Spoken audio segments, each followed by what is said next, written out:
Figaro, and the Great Yarn Invasion. It was a very Monday-ish Monday. Outside the window, the world was a giant bowl of gray soup, 38 degrees and so foggy you couldn't see the end of the driveway. But inside it was perfect. I, Figaro, the bravest gray-brown tabby to ever patrol a living room, was keeping the sofa warm. Grandma Aisha was right beside me, her hands resting and her heart full of peace. The house was a little too quiet, though. Fatima was off at her day program, and Levent had headed to work hours ago. I looked at Fatima's empty spot and let out a tiny sigh. Usually, I'd be showing her my most impressive stretches. Without my favorite audience, I had to take my job as head of house security very seriously. I watched the door. I waited for a sign. Suddenly, the peace was disturbed. Gulsen and Grandpa Hassan started putting on their heavy coats and scarves. They were heading out into the soup. "We're going to get the supplies, Aisha." Gulsen called out. Grandpa Hassan checked his pockets for the car keys. I flicked my tail. "What kind of supplies? Tuna? A new scratching post?" I hoped it was tuna. Time passed slowly. I took 3 naps and washed my left paw twice. Then the door creaked open. Cold air rushed in, followed by Gulsen and Grandpa Hassan. They weren't carrying tuna.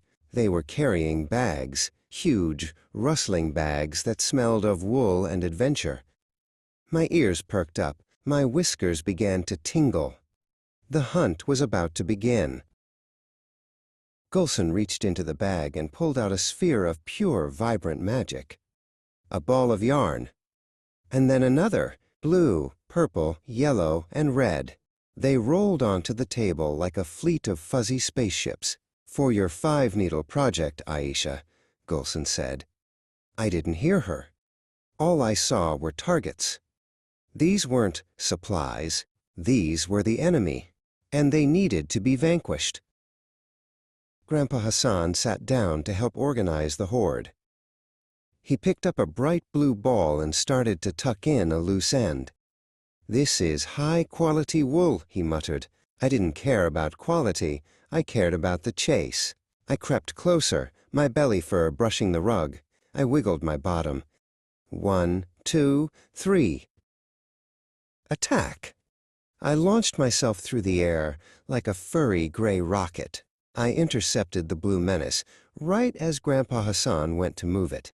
I landed on my back, wrapped my front paws around the woolly beast, and unleashed the ultimate weapon, the bunny kicks.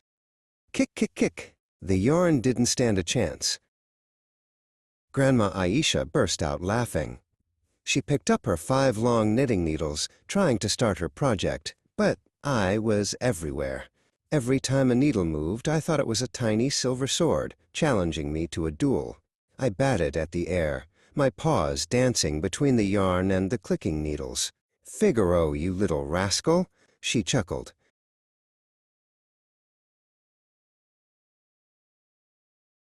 Grandpa Hassan tried to reclaim a stray strand that was trailing across the carpet.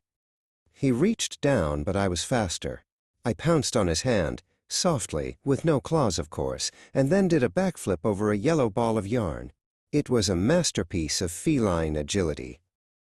Grandpa Hassan shook his head, a big grin hiding in his beard.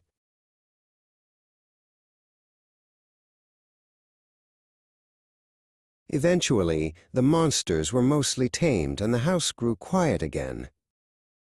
I curled up in a nest of soft, colorful scraps at Grandma Aisha's feet. My work was done. The yarn was hunted, and the family was safe. As I drifted off to sleep, I thought of Fatima. I couldn't wait for her to get home, so I could tell her all about how I saved the Monday from the Great Yarn Invasion.